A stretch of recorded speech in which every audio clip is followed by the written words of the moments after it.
A little under a week ago, we got a news update for Genshin about a notice of changes to device performance requirements. The meat of the post is very short and I can read it here. It says, "Dear Traveler, in the future version 5.0 of Genshin Impact, the developers will be upgrading the overall visuals and functions of the game. This upgrade will also mean higher performance requirements. While striving to keep the minimum device requirements for version 5.0 the same, we will use stricter performance optimization strategies to ensure stable functioning of the game after the version update." Or just a quick TLDR, the game is gonna look prettier, whether that means just Natlan or it means the whole entire game is getting a graphical update, who knows, but either way, there are a lot of devices that may struggle to run Genshin going forward. Among those is even including the PS4, which I imagine a significant amount of the Genshin player base is probably still using at some point or another. Then of course, as expected, there are also many Android and iOS devices that may also struggle to run the game going forward, but that's a kind of a funny thing anyway, because they've already been struggling for a long ass time. I have seen countless people within my own Discord or just in the Genshin community, whether it be on Reddit or whatever, complaining about the storage space and straight up just not even being able to fit Genshin on their phone anymore. And sadly, some of the times they could actually fit the game once it's installed, but since the game needs to be larger for a little bit while the new patch unpacks and actually patches the game, they can't actually go through that process. In any case, for the devices that they are talking about, such as the PS4, visual performance will be reduced, and if you already play on these devices, perhaps you're a player who plays on the phone sometimes when you're at work or something or at school, then you come home and play on your PC, you already notice a huge graphical difference between the two devices, and I imagine it's going to get a lot worse just so the game can actually run at a smooth frame rate, or at least as close to smooth as you can get. Since I've played on mobile before, I've seen the PS4, they aren't exactly what I would call a smooth experience, but they certainly get the job done. The game has been getting constant updates ever since the beginning. I mean, every time they release a new major region, it's a pretty good excuse to just update things. You know, in 4.0, we got the lighting update that just made Fontaine look a lot more beautiful than it would have otherwise. Then of course there are natural changes, such as every new region that comes out with Genshin,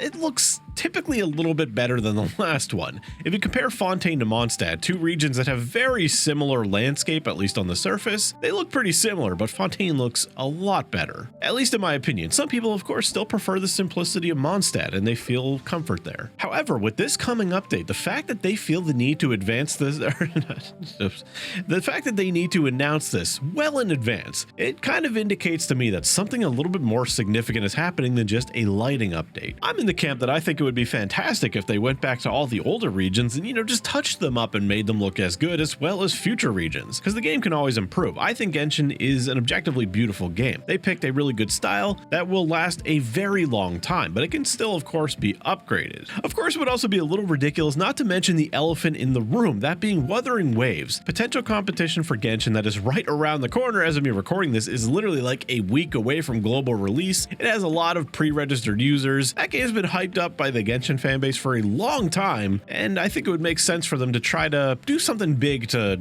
bring attention to Genshin, you know. Of course, since this is happening in 5.0, it's going to be a little while. Assuming we go to 4.8 as we always do, we're going to, you know, Wuthering Waves is going to have like a 3-month head start on this.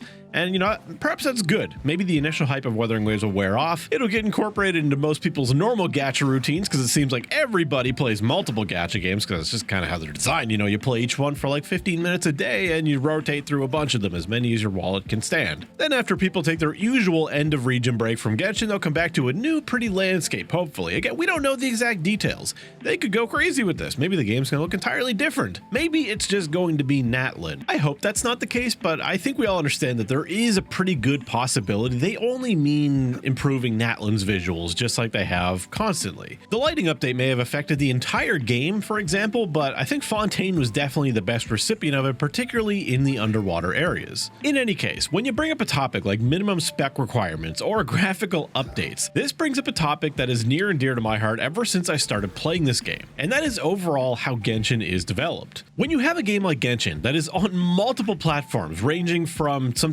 terrible models of phones all the way up to PS5 and PC, that is a huge range of platforms, and what each platform can do is extremely different. Mobile is obviously going to be extremely limiting in regards to things like UI space, even storage space, and just, well, everything. Mobile is always going to be limited, and the sad thing for Genshin Impact is mobile is a huge part of the market, as it is for almost all gacha games. And when you consider the Chinese market, where we know mobile gaming is a lot more popular than the US, it only makes makes sense that they would put a high priority on mobile. The downside to that is it doesn't always seem like they're only just thinking about mobile, they are actually prioritizing it, and the game is often developed with a mobile first mentality, something that many of us PC players have felt one way or another. Like, don't get me wrong, I'm willing to give HoYoverse the credit, or MiHoYo at the time, for developing a very stable PC game when by all appearances they have little to no experience developing PC games prior. Now, of course, they could have hired people with that experience, but Genshin was incredibly stable. There are other games that I played for my entire life that crash more in 1 week of playing than Genshin and Star Rail have in the entire time I've been playing both of those games. They are very stable and very well optimized, all things considered. And above all, like many other mobile games that give a PC client, it's not just an extremely lazy port with bare-bone features. At the same time, Genshin has always been lacking very basic PC game functionality. I mean, in my last video, I just talked about the fact that Genshin never had a mute in background option, something that is almost expected in every single PC game. PC players alt-tab all the time, and unlike a phone, when you minimize an application on a phone, you don't hear sound from it ever unless it's got a notification sound. It's not like PC where you alt-tab to look at like a guide or something, or watch a video, and if you have Genshin sound on, you'll hear your character spew out endless, repeated idle voice lines, and it drives you mad. I mean, just because you forget to press escape or go in the map or something, you're punished for it. So more often than not, I ended up playing without sound. Thank God, don't have to deal with that anymore. Something as simple as that can really just make PC feel like it's often forgotten, and there were other things too, like frame rate being capped at I think 45. Now we finally have 60. I don't remember exactly when that came out, but it was quite a while after release. And still, we have yet to get to uncapped, which is kind of a big deal for some things. Content creators would appreciate it, and just a lot of PC enthusiasts would appreciate it as well. There are definitely bigger issues than that. In my opinion, we have things like the teapot. The teapot is clearly held back by the worst systems that Genshin could be run on. They don't want somebody to join a teapot of a PC player where they have hundreds, thousands of furniture items in one area where they can load in perfectly fine. But if someone on mobile or something tries to load into that, they could be stuck on a loading screen for an ungodly amount of time and then possibly even crash, barely function with like 1-digit frame rate. There are just a litany of issues that could come up if you build a system like that around the strongest systems when something like mobile is in the mix, expected to play the game at an equal level. But look, I get it. It's unfortunate. Like,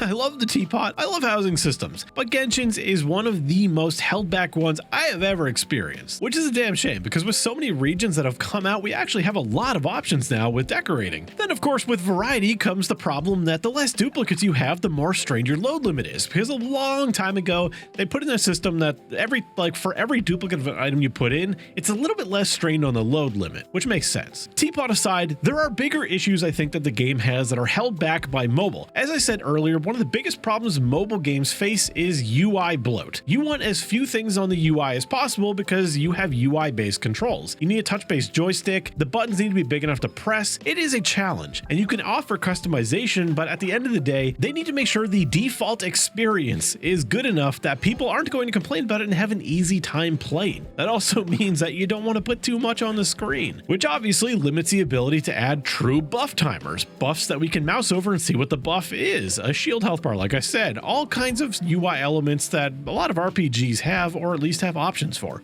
Genshin just doesn't. And the worst part is, the Bond of Life health bar is basically, just do that for shields. You don't even need to add an extra UI element, just put it overlaid on the health, for God's sakes. Then of course, Star Rail already has that feature with shields, and it's great. It may not give the most info in the world, but it's enough. We can visually see how much it has, and that's great. Then there are other small things like, the difficulty of the game. If mobile players are expected to be able to play the game properly, the difficulty needs to be kind of in check. Because for example, a lot of people call Genshin a relatively easy game, especially if you've been playing for a long time, have good characters, and invest into them properly. And that is true in that case. The odd abyss might trip you up, for the most part, you're going to go through the content rather smoothly. But if you don't play on mobile, and you switch to start trying to do the spiral abyss on mobile, I promise you, you're going to have a nightmare of a time. The control scheme is horrible. It's like someone took your keyboard or controller and slathered it in the cheapest, thickest peanut butter you could find.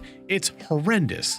It's just that, like the teapot, is one of those features you gotta accept when it comes to sharing a game with the mobile platform. You don't want to screw those players over. We want those people to continue to enjoy the game. Thankfully, one of the best things we can say about HoYoverse and their development of Genshin Impact is that they're not willing to compromise on the storage space. They will develop the game as they always have, and it's going to get bigger and bigger as any open world live service game would. I mean, you should expect that. They've continually made efforts to optimize it and keep things small, but they can only do so much. Hell, when we were in the thick of Sumeru, we had a lot of people, PC players, console players, whatever, all asking for Sumeru to be smaller. They're like, please, stop making this region so big. And while some players might have meant the actual size of the game, I think many people just wanted a smaller region to explore. They wanted a more dense and compact region instead of these big sprawling deserts and even the forest region that we started with. You know, at the end of the day, I just find it kind of weird that they're willing to increase the graphical fidelity of the game so much so that a lot of consoles and phones are going to struggle, or that they're willing to make these zones absolutely massive so much that the size of the game grows exponentially,